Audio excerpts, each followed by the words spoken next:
So if I could go back in time and talk to my 23-year-old self, these are some of the things I would tell him. And I've heard people say this and ask this on podcasts and things like that all the time, but these are the things that I felt at 43, if I could go back, this is what I would say. Number one is like, I had a guy that mentors me say this the other day. I wrote down my goals for this year, and he said, those are not big enough.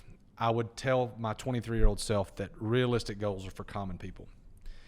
I don't want to be common. And it is a great thing, and it is a hard thing, because uncommon people get in the way or looked down upon in some ways, which is crazy. But being realistic is the most commonly traveled road to mediocrity, meaning me setting common goals is going to allow me to be the same as everybody else, and I don't want to be the same. Also, goal setting is easy. Goal getting requires extreme strength. So not setting realistic goals in what I'm doing, I would tell my 23-year-old self that, and also set the goals, but then figure out how to achieve those goals no matter what. So when I set a goal, set an action plan for doing that. So that's number one. The number one thing I tell my 23-year-old self is realistic goals are for common people. Don't set realistic goals. Set crazy ones. The next thing is, at some point you're going to have to work, but number two would be meeting expectation earns a paycheck. Exceeding expectations earns wealth and prosperity. I would love to say that I came up with that myself. I didn't. I read it in a book, but as I go back, I know that this is true. So let me give you an example. So fresh out of college, I lived with my father. I knew it was the best thing for me because I wanted to amass some money and save some money. But here's what I did. I taught school all day. I coached in the afternoon. I went to school at night after coaching, and then I cleaned buildings with a friend. So all I did was absolutely work. And I wasn't making a ton of money, but I wasn't spending money because all I was doing was working. And so I was going beyond the expectation. That is not normal to work 17, 18 hours a day. It's not normal, but I did it.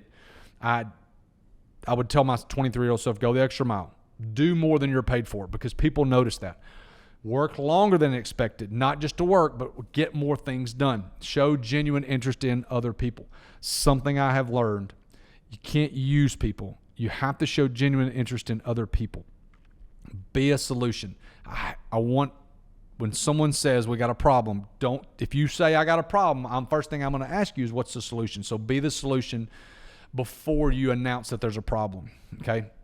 Always aim to be excellent. Help your boss. You want to be the one that helps them, not to kiss up, but you want to help make their job easier.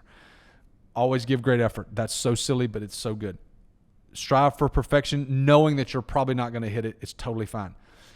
Don't let people hear you complain. It's okay on your breath to complain about something. Don't let other people hear you complain. You don't want to be labeled a complainer. Being average is so toxic in so many ways because everyone is fine with average. You don't want to be fine with average, okay? Unify. If there's a team, try to get a way to pull people together, because you can go, what's the saying? You can go fast by yourself, but you can go extremely far with a team. So if you can unify your team, you can have a lot more success in the long run. All of these little bullet points are being remarkable. Being remarkable is a hard quality because when you're remarkable, you stand out. And a lot of people don't want to stand out. The people that are standing out, they're the success. So that's number two, is like meeting expectations earns a paycheck. Exceeding those expectations earns wealth and prosperity. All right, the number three, and this is extremely important for me, is exercise is more than a habit. Exercise has to be a part of who you are. It is the first thing in a lot of people's lives that gets dropped when you get busy, or things come up or things like that. It's got to go attended. You would not miss a day of eating. You need to not miss days of exercising and moving your body on purpose. Here's what it does. You have to have this strand in your day to where you are working on your health.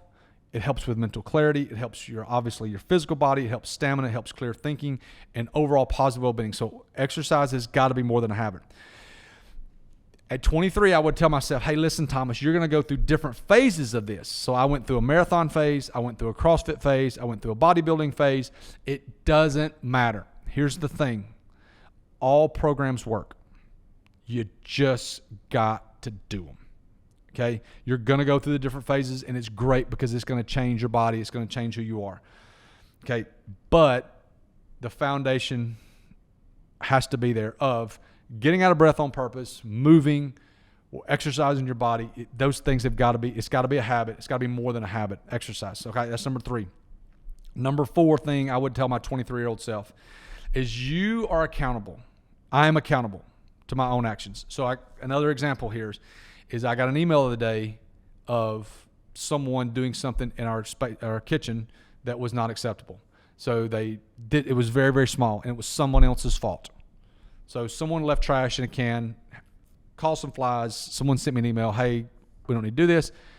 Hey, email back was this, you're exactly right. I'm so sorry. This is unacceptable. I did not say, hey, Susie didn't clean the freaking trash up. No, I took it on.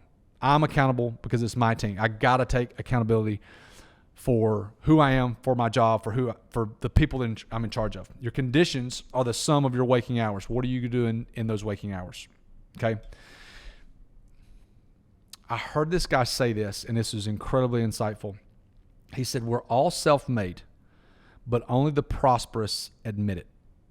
So all of us are self-made, but only the people that are doing well say, I'm self-made. Well, the people that are living paycheck to paycheck don't ever say, I'm self-made. I did this to myself. They don't say that. But our conditions are the grade of what we did in the past. Today's conditions are a grade for what I've done in the past. There's time for work. There's time for fun.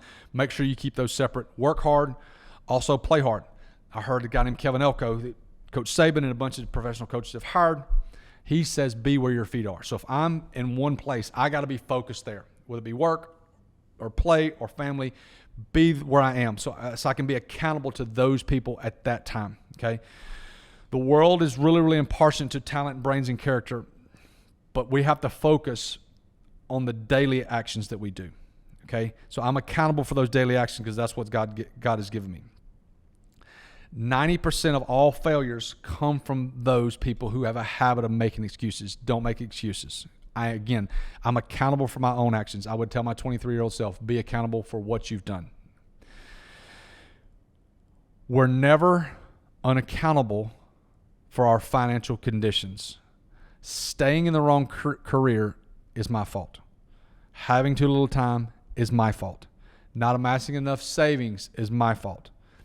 We have to look back at ourselves before we look back at anybody else. So the 4th thing I would tell my 23-year-old self is I'm accountable to my own actions. The last thing, this is huge, is self-discipline. So people who are unable to motivate themselves will live in a mediocre world. Now, you can change this. You can get disciplined if you're not disciplined now, but know that you have to make that change. Success is hard, and a lot of people don't want to tolerate hard. They don't want to tolerate hardship because it's uncomfortable, okay? There is no growth in a comfort zone. When we're comfortable, we're not pushing. It's like when you plant a seed or a plant, it's got to come up through the dirt. Like the plant is working hard to get through the dirt. That hardship is going to make that plant, that tree, whatever, better in the long run. It's going to give it toughness, okay? Successful people and unsuccessful people hate discomfort, but the successful do it anyway. That is very, very hard for people to understand. So the great example, there's a bunch of examples, I'll give you some, is like the coder that locks himself in a room and comes up with the software. I mean, there's tons of stories of guys not eating or sleeping for 3 days because they've locked themselves in a room and figured this thing out. Or the athlete that practices before and after school. You hear stories of Kobe. You hear stories of Jordan, of like the amount of hours that they spent practicing. Or like from the food world, the guy the chef that cuts 10,000 carrots because he wants his knife skills to be where they need to be.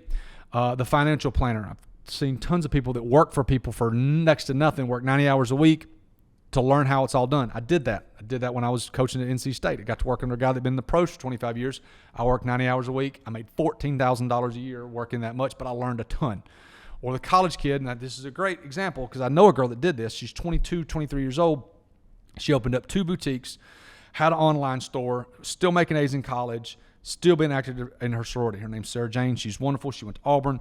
But like I would tell my 23-year-old self that self-discipline is something that you've got to have.